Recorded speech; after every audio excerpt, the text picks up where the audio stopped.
Bonjour mes chers élèves, une nouvelle séance de résumé de notre roman Le dernier jour d'un condamné de Victor Hugo.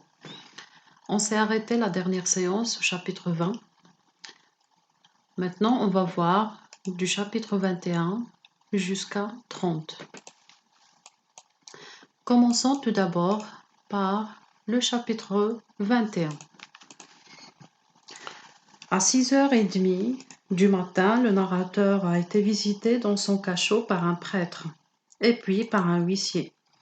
L'huissier, c'est un officier qui lui apprend le rejet de sa condamnation ou bien le rejet de sa demande du pourvoi en cassation et son transfert à la conciergerie. Précisément à 7h30, donc, ils vont le chercher dans une demi-heure. À la fin de ce chapitre, il pense à s'évader, mais faute de til et de temps, il ne réussira pas. Chapitre 22. Le condamné est transféré à la conciergerie. Il s'arrête pour décrire à travers la voiture, en employant bien sûr la technique narrative, la pause. C'est une stratégie argumentative aussi. Il est accompagné de l'huissier et un gendarme. Elle quitte son cachot et se fait conduire dans la voiture qui l'a ramenée à Bicêtre vers Paris. Le convoi arrive à Paris vers 8h30 du matin. La foule, elle est déjà avide de sang. Elle est déjà attroupée pour ne pas manquer l'exaltation et le spectacle de la mort. Le chapitre 23. Une fois arrivé au palais de la justice, ou bien de justice, le narrateur s'est senti investi dans certaines libertés qui n'a pas tardé à disparaître à la vue des sous-sols. Alors quand il voit devant lui des portes basses, des escaliers, des couloirs intérieurs, cette liberté avait été disparue. Donc, remis par l'huissier et par le directeur aussi, le narrateur a été enfermé dans un cabinet en compagnie d'un autre condamné âgé de 55 ans. Il s'agit du Frioche. Alors, ce Frioche,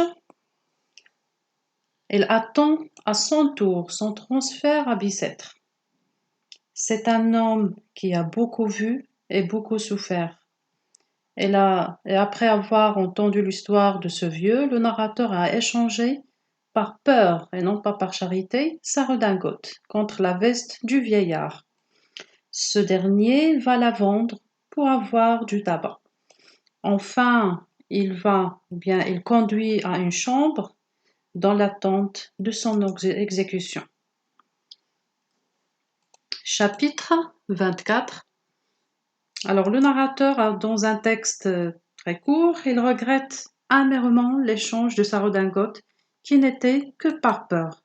Donc, il avait le cœur plein de rage et d'amertume puisqu'il a perdu sa redingote prise par le vieux Frioche. Le chapitre 25. Le narrateur est amené ensuite à une cellule où on lui a donné une table, une chaise et tout pour écrire. Alors toujours avec son projet d'écriture, mais on a installé avec lui un gendarme pour empêcher toute tentative du suicide. Mais par quoi il va se suicider? Peut-être avec son tapis de paille. Le chapitre 26. Alors ce chapitre commence par un indicateur temporel, il s'agit de 10 heures. Elle écrit une lettre. À qui elle va l'écrire? À sa fille, qui s'appelle Marie. Rappelez-vous bien sa fille qui avait 4 ans. Dans cette lettre, elle exprime toute sa douleur, sa souffrance, son amertume, à travers un ton très pathétique. Les hommes de vouloir laisser, donc elle accuse aussi aux hommes d'avoir laissé une enfant de 3 ans, orpheline. Elle ajoute enfin qu'il lui reste 6 heures à mourir. Le chapitre 27. Alors le narrateur est pris dans un tourbillon de peur, de terreur, au point où il n'ose pas écrire le mot guillotine. Alors ce mot, très affreux et hideux pour lui, car c'est très horrible, effroyable de mourir ainsi. Il imagine que son exécution sera atroce. Le chapitre 28. En faisant un retour en arrière, c'est-à-dire un flashback, le narrateur a déjà assisté à une exécution. Donc il est en train de nous raconter comment s'était passée une exécution, mais à l'époque, elle était libre. Elle imagine comment sera la sienne. Donc il y avait la foule sur la place, des hommes, des enfants et aussi des femmes. Il imagine comment sera la sienne, c'est-à-dire son exécution. Il croit que les préparatifs ont déjà commencé par le graissage de la reinture. Le chapitre 29.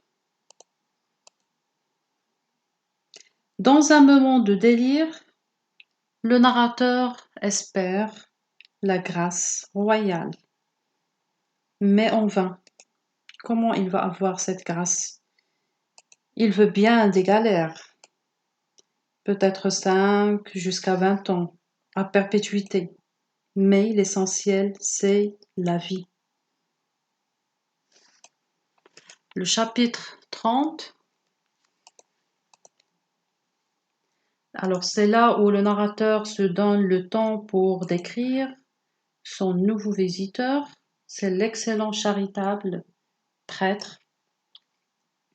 Ce prêtre est venu le consoler, le condamner, et l'assister dans ses derniers moments, de vie. Le prêtre qui exerce cette fonction depuis des années se fait renvoyer par le narrateur qui veut rester seul pendant cette réflexion.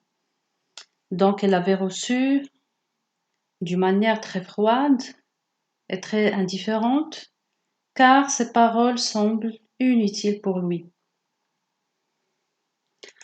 Alors voilà pour cette séance. On se verra pour une nouvelle vidéo avec les chapitres 31 jusqu'au 49. À la prochaine.